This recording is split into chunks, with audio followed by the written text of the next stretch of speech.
If you have topics you would like to have us discuss on the Aging Well podcast, please click on the links in the episode description to send us a text or record your message or comments. We'd love to hear from you and how we can help you age well. If you benefit from the Aging Well podcast and would like to support the content financially, please click on the Support the Show link or support our affiliates and advertisers.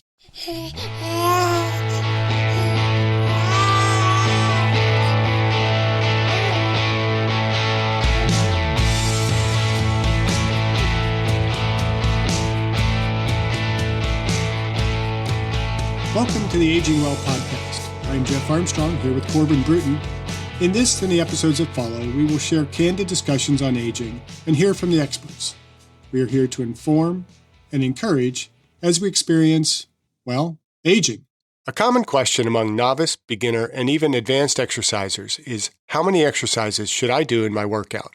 In this episode, we consider this question as it relates to the health and neuromotor skill-related components of physical fitness, according to one's goals and the time one is willing and able to commit to exercise.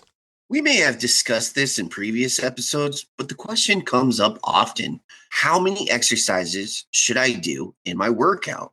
There was an article recently in your favorite Men's Health. It wasn't very good. No surprise. But I thought it might be a good topic for the Aging Well podcast. I don't recall that we have discussed this specifically in another episode, but I'm sure we have alluded to it from time to time. I agree. This is a good topic for the Aging Well podcast. Where do we start? Well, let's start with the question. How many exercises should I do in my workout? 5. Okay, well, that's it. Thanks for listening and keep aging well. Not so quick. The answer isn't that simple, and it's not necessarily 5. The accurate answer requires a few more questions in response. Such as? Well, to begin with, what are your goals?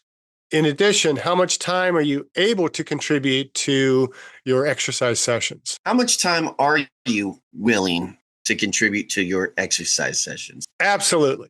We can probably all make more time to exercise. Does age play a factor? Maybe. I prefer to consider recoverability rather than categorizing an exerciser based on age. Nevertheless, individual characteristics such as age, gender, training experience, and so forth will factor in. One must consider the landmark volumes, such as minimum effective volumes and maximum recoverable volume, and other activities that might affect recoverability. And when considering the number of exercises, one must consider the health-related and neuromotor skill-related components of physical fitness. Which brings us back to goals and the amount of time we are willing to dedicate to exercise. Remind the listeners, what are the health-related and neuromotor skill-related components of physical fitness? Yeah, the health-related components of physical fitness are cardiorespiratory endurance, muscle strength, body composition, and flexibility. The neuromotor skill-related components of physical fitness are speed, power, agility, balance, coordination, and reaction time. And which of these is most important? See, that's a trick question, isn't it? It is. Well, they're all important, but what's the most important? I guess that will depend on an individual. What does the individual need the most? And then what are their weaknesses? I teach a training continuum. The principle of specificity. The body system makes specific adaptation to impose demands. The SAID principle. So when we are managing our exercise time, we need to consider what areas we need to work on. Opportunity cost. Opportunity cost.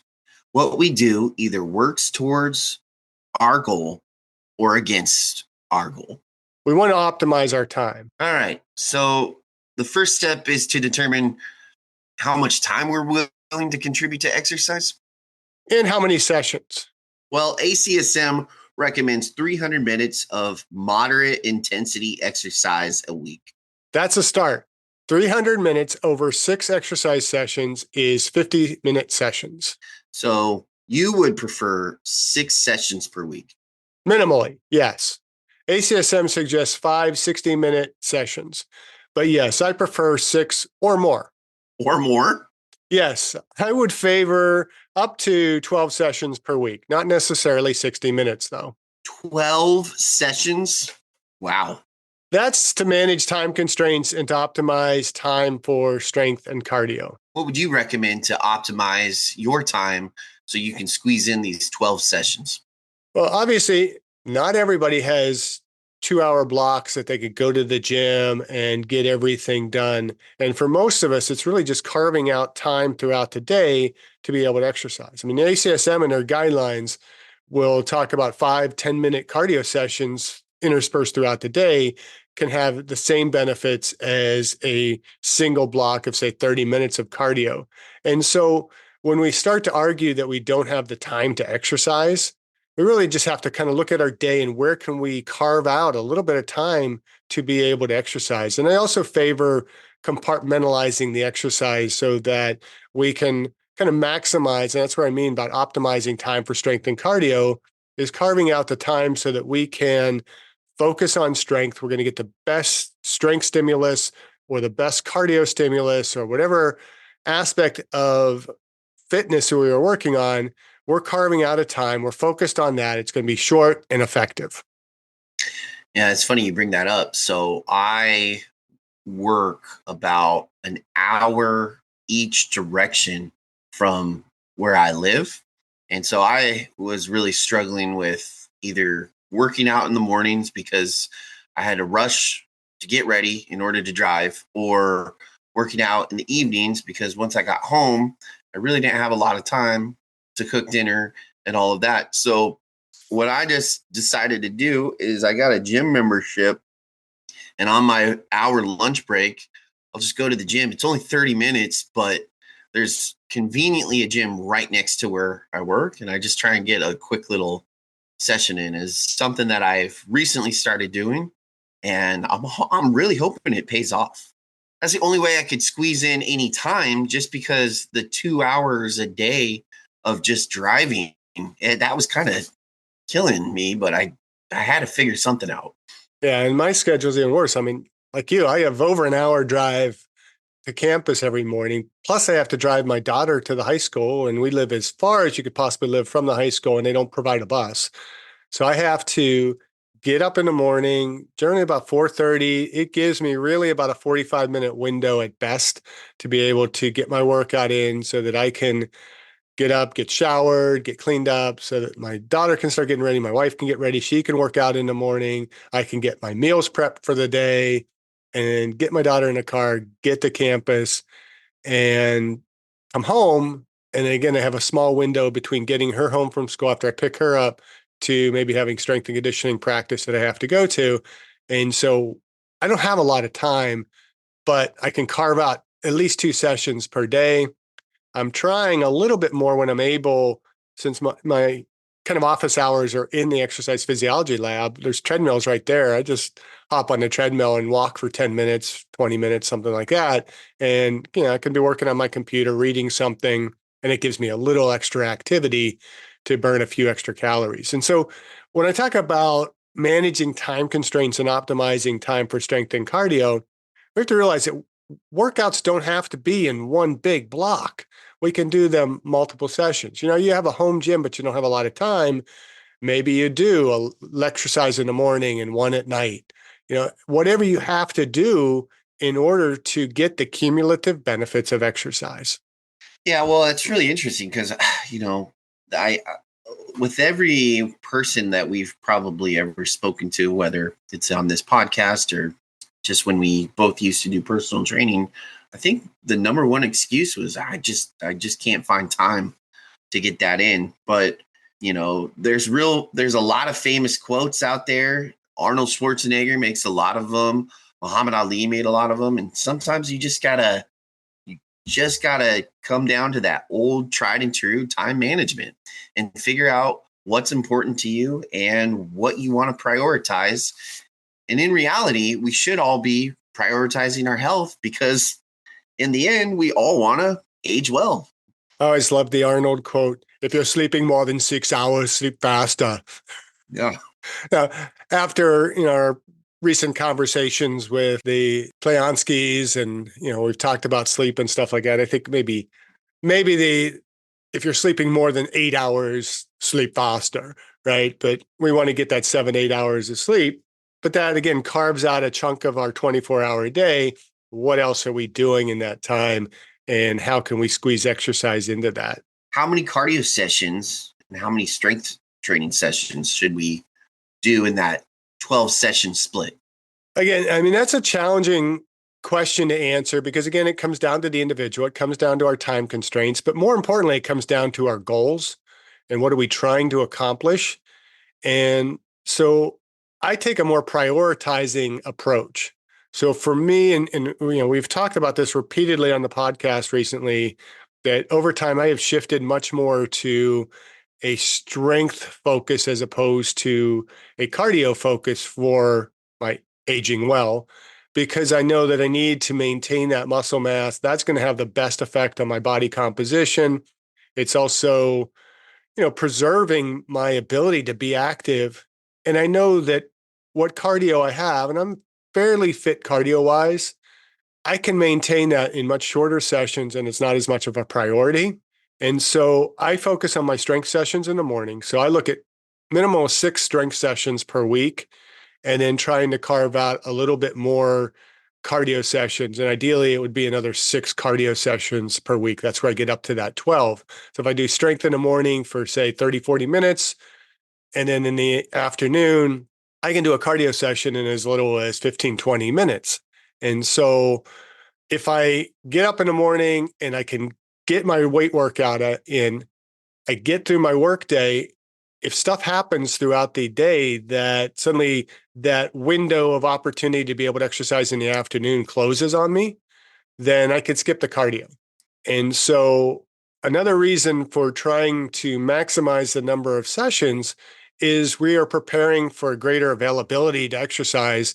And if stuff happens, our schedules get complicated, or you get up one particular morning and you didn't sleep well and you're going to skip a strength workout, you've scheduled other sessions throughout the week to be able to get more training volume in without completely disrupting your schedule or feeling like I totally screwed up this week. I missed an entire workout. I'm not going to get the strength gains, or I'm not going to get the cardio gains that I've been looking at. Does that make sense? Kind of. It seems like we should just always prioritize strength training. And I don't know. I just feel like with cardio, and I know you've said this before, it's really easy to maintain that cardio. And even based off of this time management and on what to prioritize, it just seems if we prioritize more resistance training and strength training, well, as a result, we're also balancing our cardiovascular simultaneously because your heart's pumping, your blood's flowing, and if you're pushing yourself on the heavy end, I mean, there should be a cardio aspect of that. Am I incorrect in thinking that way? A little bit. I mean, again, we need to train across the training spectrum. I mean, if what you were saying was true, then we wouldn't have so many bodybuilders and powerlifters that die young. Right. They're particularly powerlifters. They lift very heavy. They amass tremendous amounts of muscle mass, but they're not doing cardio. I mean, you see some of these powerlifters, and I'm not knocking any of them. Part of it's genetics as well, but they kind of waddle when they walk, and they don't move very fast. Some of them, I mean, they'll be breathing heavy going up the steps. They're carrying a tremendous amount of weight up the steps, and they're not very fit, cardiovascularly. So we need to really have some prioritization of cardio for our health. That's why we have health benefits and we have neuromotor skill related benefits, because that runs that spectrum of aging well. And so when strength is a priority, we want to take as minimal amount of time as possible to stimulate muscle hypertrophy, to stimulate strength increases. But then we also are doing that optimally to be able to provide more time to be able to do more, some cardio. And again, if you look at the Tabata research, you can improve your cardiorespiratory endurance pretty effectively in really only about 12 minutes of cardio, a few times a week. And so do some cardio, but you don't have to put as much time into that cardio. A lot of people say, I got to do cardio. They go out and they're doing 45-minute hour workouts. That's not benefiting them as much as cutting that workout in half or even a quarter and taking more of that time and putting it towards strength training.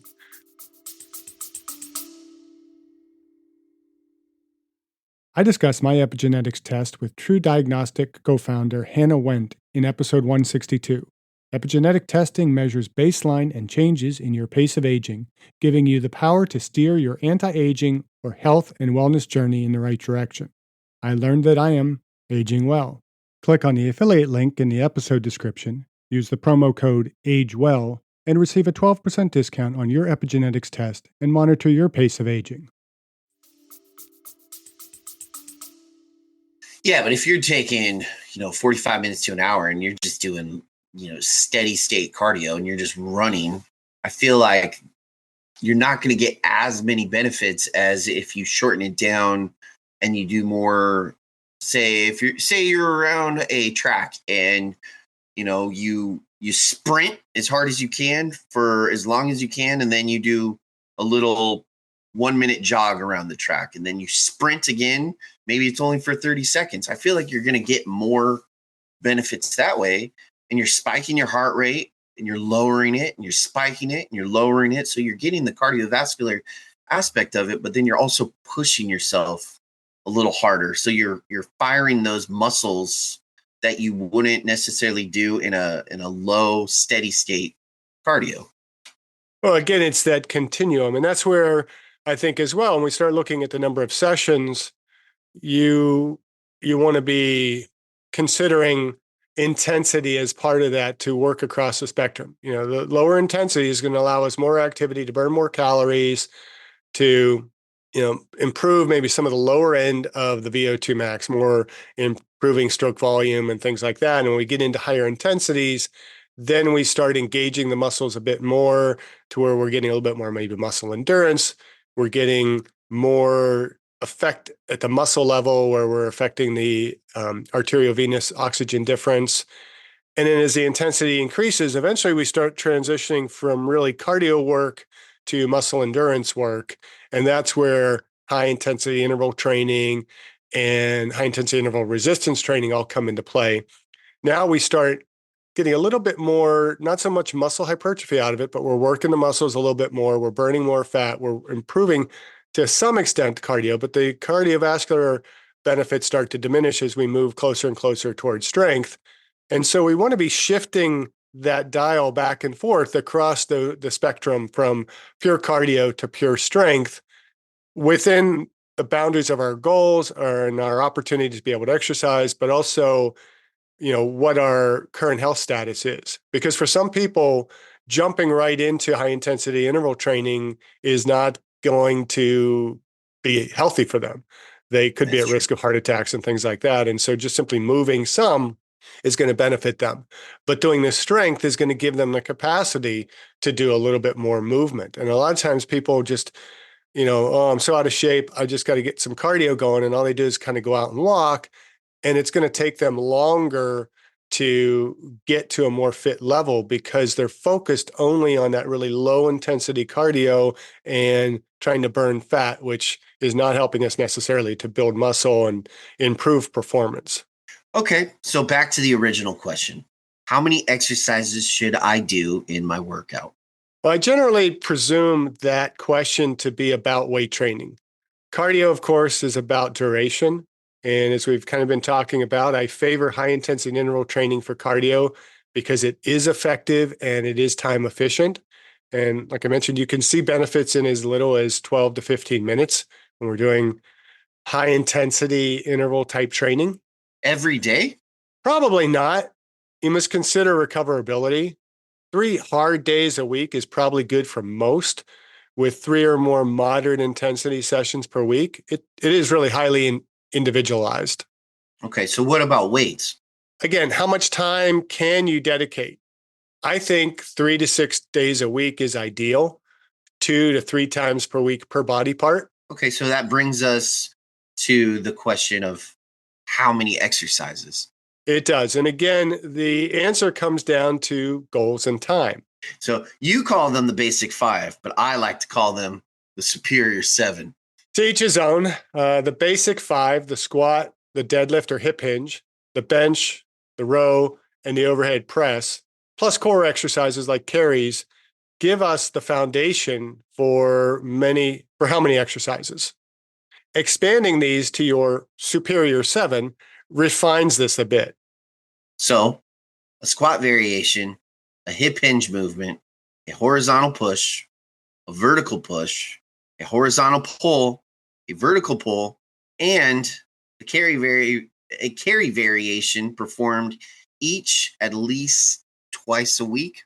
Pretty much. On top of these, accessory work like bicep curls and tricep extensions, calf raises, that can all be added for what I would consider aesthetics. So, with 3 to 5 exercises per workout, one can hit the muscle groups they need to age well. I believe so, and with pretty good time efficiency. Now, we should note that for bodybuilders and athletes, the needs might be greater. In general, though, we successful agers can maintain and even gain muscle mass and manage our body composition quite well with few exercises. So, you mentioned body composition. This is one of the health related components of physical fitness. How many exercises for body composition? How does one train to improve body composition? Good points, good questions. Body composition is really the cumulative effect of diet and the activities that we do on a regular basis. Body composition improves with added muscle mass, so strength training is important. Body composition improves with reduced body fat, so endurance or cardio activities, simply moving more, is important. Most important for improved body composition is zeroing in on a healthy diet and caloric balance. And what about the neuromotor skill related components of physical fitness? Speed, power, agility, balance, coordination, and reaction time. Unfortunately, a lot of exercise professionals see these more as sports related than health related. So they are often ignored in programming for the aging exerciser. So train like an athlete to age well. No, that is a trend in fitness that really bothers me. Either we are BSing the exerciser by telling them that they are, quote, training like an athlete, unquote, or we are setting the exerciser up for injury. Athletes train for above normal performance. They beat the crap out of their bodies to outperform the competition. They aren't necessarily setting themselves up for aging well. We want to train to maintain a healthy lifestyle and for longevity. So, how then does one incorporate the neuromotor skill related fitness components?